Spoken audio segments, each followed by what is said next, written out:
Hello আমার গল্পপ্রিয় বন্ধুরা, কেমন আছো সকলে? আশা করছি অনেক ভালো আছেন। তো বন্ধুরা, আমি মোহিনী আজ তোমাদের শোনাবো দারুণ একটি গল্প। তাই হেডফোন কানে লাগিয়ে বসে পড়ে যাও। গ্রামের নাম রূপপুর। দিগন্তজোড়া সবুজ ধান খেয়ে তার মেঠো পথের ধারে ফুটে থাকা বুনো ফুলের শান্তিতে ঘেরা এক জগৎ। এই গ্রামেরই এক প্রান্তে থাকত মোহিনী। টানা টানা চোখ, ঘন কালো চুল আর শ্যামলা মুখে এক অদ্ভুত মায়া নিয়ে সে ছিল যেন গ্রামেরই প্রতিচ্ছবি। সরল, সুন্দর আর শান্ত। তার বাবা হরিপদ দিনমজুরের কাজ করতেন, আর মা লক্ষ্মী পরের বাড়িতে কাজ করে কোনোমতে সংসার চালাতেন। অভাব তাদের নিত্যসঙ্গী হলেও মোহিনীর চোখে ছিল একরাশ স্বপ্ন। প্রতি রাতে দাওয়ায় বসে সে যখন দূরের শহরের টিমটিমে আলো দেখত, তখন তার মনটা ডানা মেলে উড়াল দিত। সে ভাবত ওই আলো ঝলমলে শহরে জীবনটা কতই না অন্যরকম। কিন্তু সেই স্বপ্নময় জীবনে হঠাৎই কালো মেঘ ঘনিয়ে এলো। মোহিনীর বাবা হরিপদ কঠিন অসুখে শয্যাশায়ী হলেন। গ্রামের ডাক্তার জবাব দিয়ে দিলেন, বড় ডাক্তার দেখাতে হলে শহরে নিয়ে যেতে হবে। কিন্তু টাকা কোথায়? সামান্য জমানো টাকা আর মোহিনীর রূপোর মল জোড়াও যথেষ্ট ছিল না। উপায় না দেখে গ্রামের এক পরিচিত কাকার মাধ্যমে মোহিনী শহরে কাজ করার সিদ্ধান্ত নিল।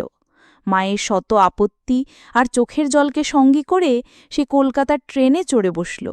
জানালার বাইরে সোনালু গ্রামটা যখন একটু একটু করে মিলিয়ে যাচ্ছিল, তখন তার বুকটা ভয়ে আর উত্তেজনায় কাঁপছিল। সে কি জানত এই শহর তার জীবনকে কোন খাতে বয়ে নিয়ে যাবে? কলকাতা শহরটা যেন এক বিশাল দৈত্য, কোলাহলপূর্ণ, ব্যস্ত আর অচেনা। হাওড়া স্টেশনে নেমে মোহিনীর মাথা ঘুরে গেল। তার কাকা তাকে শহরের এক অভিজাত এলাকা বালিগঞ্জে এক বিশাল বাড়িতে নিয়ে এলেন। বাড়ির নাম শান্তিনিবাস, চৌধুরী বাড়ি। বাড়ির কর্ত্রী মিসেস শর্মিলা চৌধুরী ছিলেন একজন রাশভারী মহিলা। তিনি মোহিনীকে আপাদমস্তক মেপে নিয়ে বাড়ির কঠিন নিয়মকানুন বুঝিয়ে দিলেন। ঘর মোছা, বাসন মাজা থেকে শুরু করে রান্নাঘরে সাহায্য করা, সবই করতে হবে। মাইনে সামান্য হলেও অসুস্থ বাবার মুখটা মনে করে মোহিনী সবকিছু মেনে নিল। চৌধুরী পরিবারে কর্তা মিস্টার অমিতাভ চৌধুরী, তার স্ত্রী শর্মিলা এবং তাদের একমাত্র ছেলে রাহুল থাকত। রাহুল তখন বিলেত থেকে ছুটিতে বাড়ি এসেছিল। প্রথম কয়েক মাস মোহিনীর খুব কষ্টে কাটল।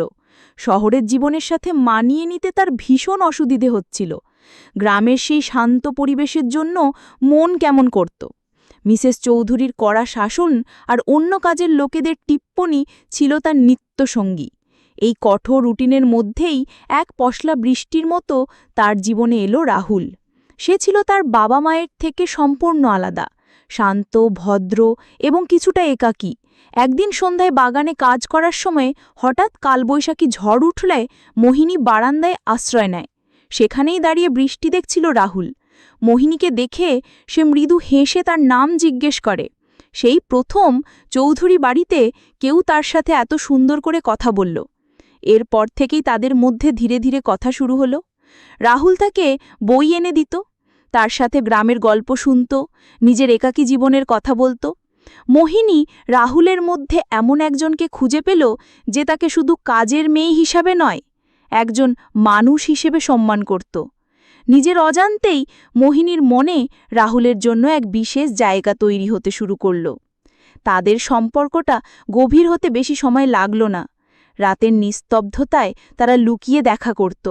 রাহুল তাকে গিটার বাজিয়ে গান শোনাত, তার বিলেতের গল্প বলত। একদিন রাতে আবেগের এক মুহূর্তে রাহুল মোহিনীর হাত ধরে বলল, মোহিনী, আমি জানি না এটা কিভাবে হলো, কিন্তু আমি তোমাকে ভালোবেসে ফেলেছি। তোমার সরলতা, তোমার সত্যতা আমাকে মুগ্ধ করে। আমি জানি আমাদের মধ্যে অনেক তফাত, কিন্তু ভালোবাসা তো কোনো বাধা মানে না। মোহিনীর চোখে আনন্দাশ্রু চলে এলো। সেও তার ভালোবাসার কথা স্বীকার করল। সেই রাতে তারা একে অপরকে প্রতিশ্রুতি দিল, কোনোদিন একে অপরকে ছেড়ে যাবে না। তাদের ভালোবাসা আরও গভীর হল। মোহিনী তার সর্বস্ব রাহুলকে উজাড় করে দিল, এই বিশ্বাসে যে এই ভালোবাসাই তার জীবনের সবচেয়ে বড় প্রাপ্তি। কিন্তু স্বপ্নেরও শেষ থাকে। রাহুলের ছুটি শেষ হয়ে আসছিল এবং তার আচরণেও পরিবর্তন আসতে শুরু করল। সে আগের মতো আর সময় দিত না, বন্ধুদের সাথে পার্টিতে ব্যস্ত থাকত।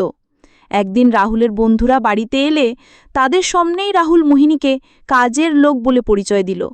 কথাটা একটা ধারালো ছুরির মতো মোহিনীর বুকে বিঁধল। এর কিছুদিন পরেই মিসেস শর্মিলা রাহুলের জন্য এক ধনী শিল্পপতির মেয়ে রিয়ার সাথে তার বিয়ে ঠিক করলেন। রাহুল মোহিনীকে বোঝানোর চেষ্টা করল যে সে শুধুমাত্র বাবা মায়ের মন রাখার জন্য এসব করছে, কিন্তু তার ভালোবাসা শুধু মোহিনীর জন্যই। ঠিক এই সময়টাতেই মোহিনী বুঝতে পারল সে মা হতে চলেছে। তার শরীরে রাহুলের ভালোবাসার চিহ্ন। সে ভেবেছিল এই খবরটা শুনে হয়তো রাহুল সব বাধা অগ্রাহ্য করে তাকে গ্রহণ করবে, কিন্তু তার ভাবনা ভুল ছিল। এক রাতে যখন সে রাহুলকে এই খবরটা দিল, তখন রাহুলের মুখ ভয়ে ফ্যাকাশে হয়ে গেল। সে চিৎকার করে বলল, এটা অসম্ভব, এই সন্তানের সাথে আমার কোনো সম্পর্ক নেই।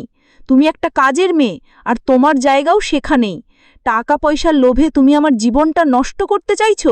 মোহিনীর পায়ের তলার মাটি সরে গেল। যে মানুষটাকে সে তার জীবনের সবকিছু ভেবেছিল, সেই মানুষটার মুখেই কথাগুলো সে বিশ্বাস করতে পারছিল না।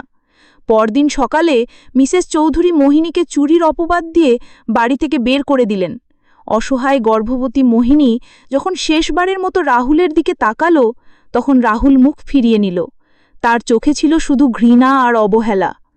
কলকাতা শহরের রাস্তায় একা নিঃস্ব মোহিনী কোথায় যাবে, কি করবে কিছুই বুঝতে পারছিল না, কিন্তু তার গর্ভের সন্তান তাকে বাঁচার নতুন প্রেরণা দিল। সে হার মানবে না, তার সন্তানের জন্য তাকে বাঁচতে হবে। অনেক কষ্টে সে একটা বস্তি এলাকায় একটা ছোট ঘর ভাড়া নিয়ে চায়ের দোকানে বাসন মাজার কাজ নিল। সারা দিন হাড়ভাঙা খাটুনির পর সে যখন ঘরে ফিরত, তখন তার শরীর আর চলত না, কিন্তু সে দাঁতে দাঁত চেপে সব কষ্ট সহ্য করত। কয়েক মাস পর মোহিনীর এক ফুটফুটে ছেলে হলো। সে তার নাম রাখল আকাশ। আকাশকে ঘিরেই তার নতুন পৃথিবী তৈরি হলো।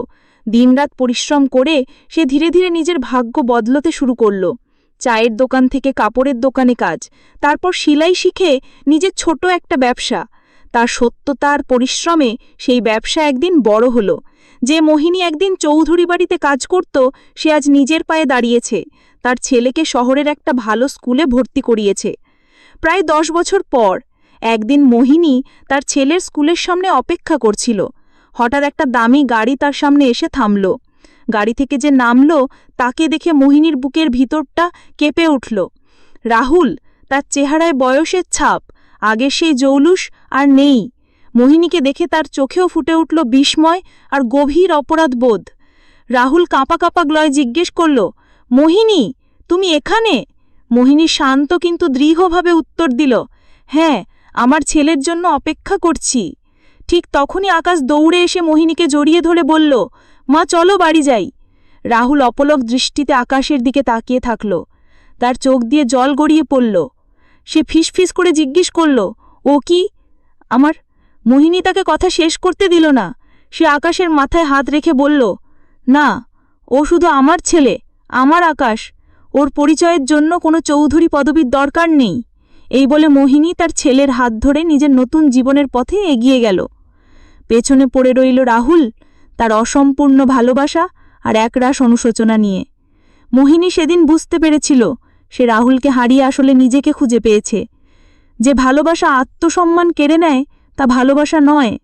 রূপপুর গায়ে সেই সহজ সরল মেয়েটি আজ শহরের বুকে এক স্বনির্ভর শক্তিশালী নারী, যার পরিচয় তার নিজের কর্মে, তার মাতৃত্বে। বন্ধুরা, আজকের গল্পটি এই পর্যন্তই। দেখা হচ্ছে আগামী নতুন কোনো ভিডিওতে। ততক্ষণ সবাই ভালো থাকবেন।